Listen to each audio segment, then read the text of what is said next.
اس کہانی کو آخر تک ضرور سنیے گا اور اس کہانی کے بارے میں کمنٹس میں ضرور بتائیے گا۔ مریم یقین کرو وہ شخص گھر تک میرا پیچھا کرتا ہے اور ایسے ایسے کمنٹس پاس کرتا ہے کہ میرا دل چاہتا ہے اس کا منہ نوچ لوں۔ ارم بتاتے ہوئے رو پڑی تھی۔ سنو پریشان مت ہو، کل میں آؤں گی تمہارے گھر، تم میرے ساتھ ہی نکلنا اکیڈمی کے لیے۔ ہو سکتا ہے وہ تمہیں اکیلا سمجھ کر شیر ہو رہا ہو۔ مریم نے اپنے طور پر اسے تسلی دی۔ یہی ہے مریم، وہ وائٹ شرٹ والا۔ ارم کے اشارے پر اس نے نگاہ دوڑائی تو جیسے اس کے سامنے حفت آسمان گھوم گئے۔ جو چہرہ اس کے سامنے تھا اسے وہ لاکھوں میں پہچان سکتی تھی۔ اس نے ارم کا بازو پکڑا اور واپس گھر میں گھس گئی۔ ایک دم ہی فیصلہ ہوا تھا، بس عمل درآمد باقی تھا۔ ارم مکمل گاؤن حجاب میں ہوتی تھی لیکن مریم حجاب نہیں کرتی تھی۔ کچھ دیر بعد وہ ارم کا گاؤن پہنے اسی کی طرح حجاب کیے اسی کے گھر سے نکلی تھی۔ ان کی اٹھان تقریباً ایک جیسی تھی، سو اسے تسلی تھی کہ اس لڑکے کو شک نہیں ہوگا، اور ہوا بھی یہی۔ وہ لڑکا اسے 2 قدم کا فاصلہ رکھ کر اس کے پیچھے پیچھے چل رہا تھا، ساتھ ساتھ خراب قسم کے کمنٹس بھی پاس کر رہا تھا۔ اور پھر جیسے ہی تھوڑا سنسان راستہ آیا وہ ایک دم آگے بڑھا اور اس کا راستہ مسدود کر گیا۔ اوہ، میں نے کہا سرکار کبھی نظر کرم فرمائے، ہم بھی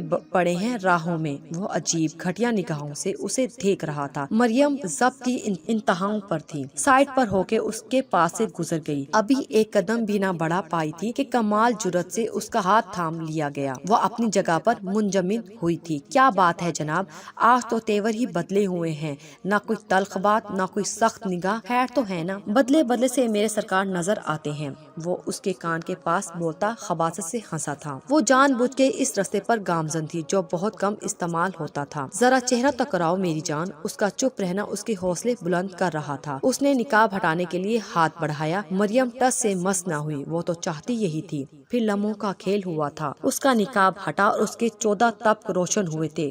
وہ کرنٹ کھا کے پیچھے ہوا، حالت ایسی کہ کاٹو تو بدن میں لہو نہ ہو۔ جو چہرہ اس کے سامنے تھا وہ کوئی اور نہیں، اس کی اپنی اکلوتی جان سے پیاری بہن تھی۔ وہ مرتا تو کیا کرتا؟ رک کیوں گئے بھائی؟ آؤ آگے بڑھو، دیکھو مجھے غلیظ نظروں سے، کرو گھٹیا قسم کے کمنٹس، لگاؤ ہاتھ، تارو دوپٹہ سر سے۔ وہ بولی نہیں تھی، روئی تھی۔ عزت کیا اپنی بہن بیٹی کی ہوتی ہے؟ دوسروں کی بہن بیٹیوں کی عزت نیلام کرتے ہوئے اپنے گھر کی کیوں فراموش کر دیتے ہو تم لوگ؟ بھائی میرا تو مان تھے تم، فخر تھا مجھے کہ میں ایک عزت دار بھائی کی بہن ہوں۔ مٹی میں ملا دیا نا سب کچھ، نہیں رہنے دیا۔ وہ پاگل ہو رہی تھی اور اس کا بھائی شرم سے زمین میں غرق ہو رہا تھا۔ یہی کام میں کرتی تو اب تک تم شاید نہیں یقیناً زندہ دفن کر چکے ہوتے۔